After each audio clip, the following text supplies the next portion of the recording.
everyone. So today I am going to discuss to you about the volcanoes and the volcanic eruption. Please watch the video until the end.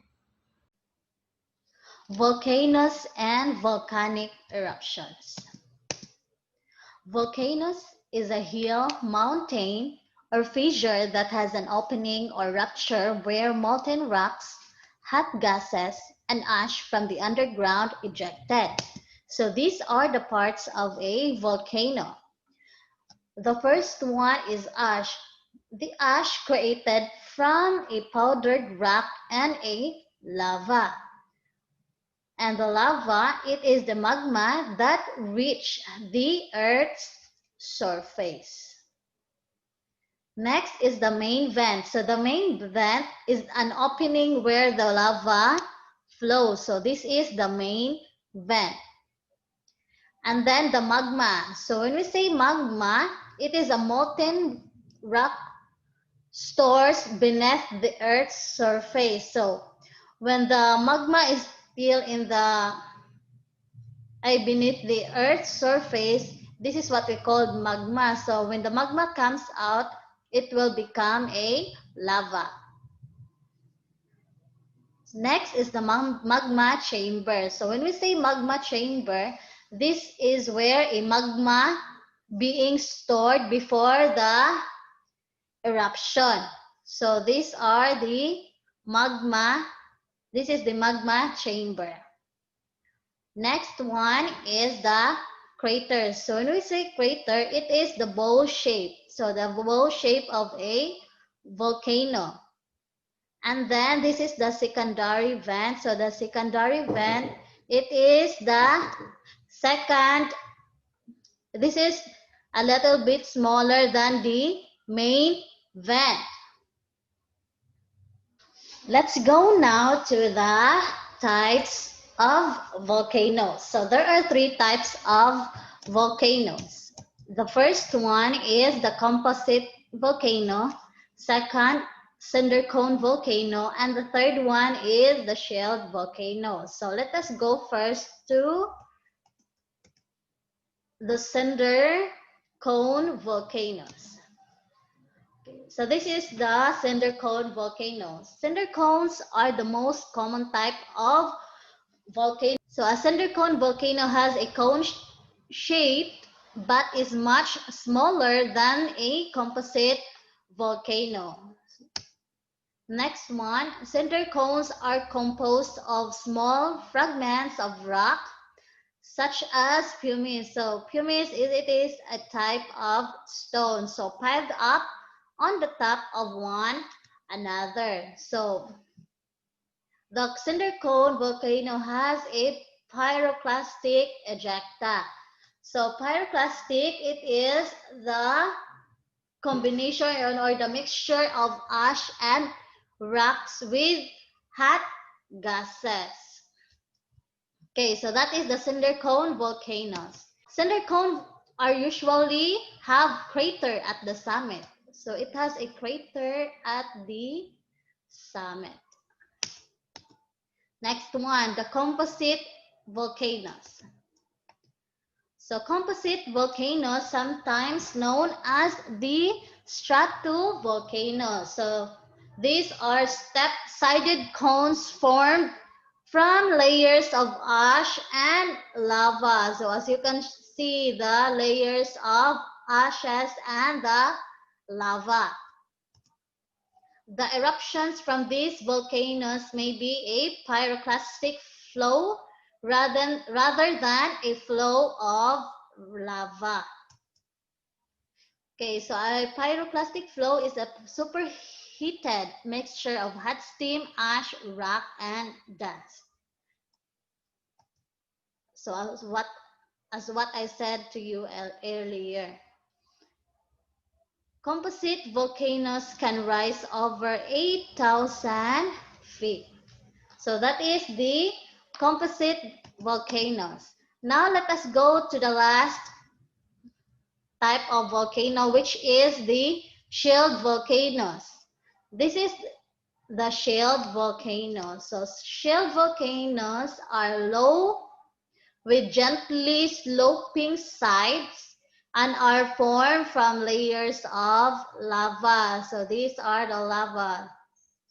So they are formed from layers of lava only.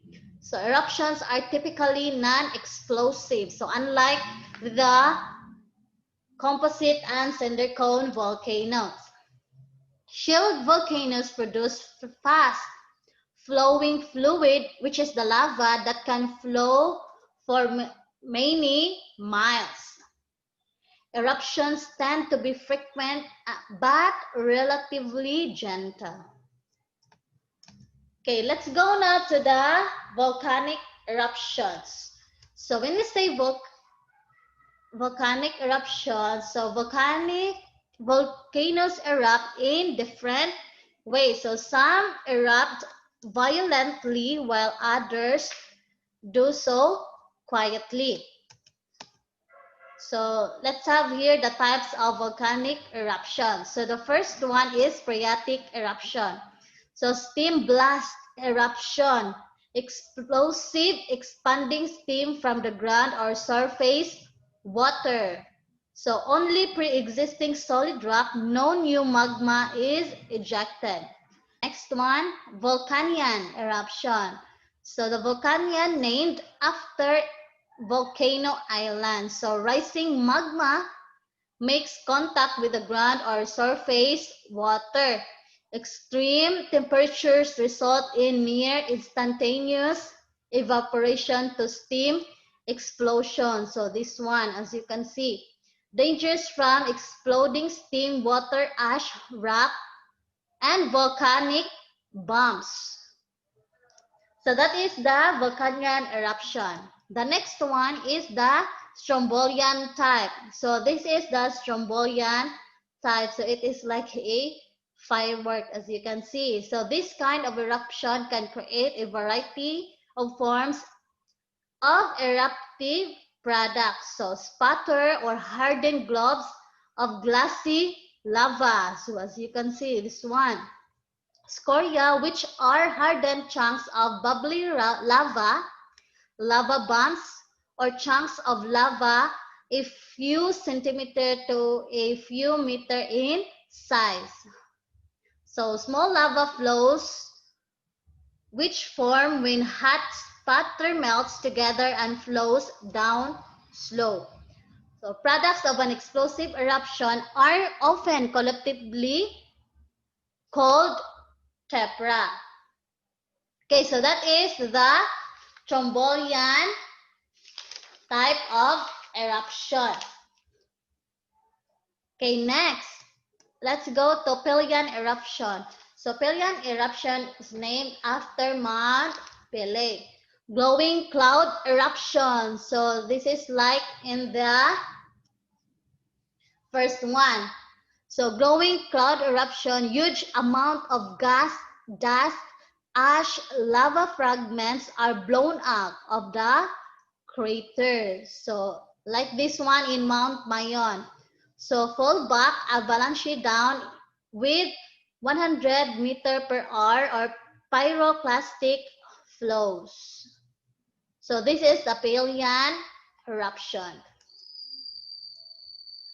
Next one is phreatomagmatic eruption. So less common style. Magma interacts with water. So at magma chamber breaches and admits water. So the water produces stream, blows volcano apart. So this is the phreatomagmatic eruption. Next one, Plinian eruption. So the Plinian eruption named after the eruption of Vesuvius. So observed by Pliny the Younger. So most powerful eruption type. So this is the most powerful eruption type. So explosive ejection of viscous lava. So it has a pyroclastic flows. Large amount of lavas were formed. Okay, so Next, we will go now to volcanic materials and their hazards. So the first one is the pyroclastic flow. So this is the mixture of ash and rocks with the hot gases. So the lava. So this is the lava flow. Next one, ashfall. Next is the volcanic gases. And this one, the lahar. So the lahar is the mixture of volcanic ash and water. And the next one is the debris avalanche. Next one is the earthquake. And the last one is the tsunami.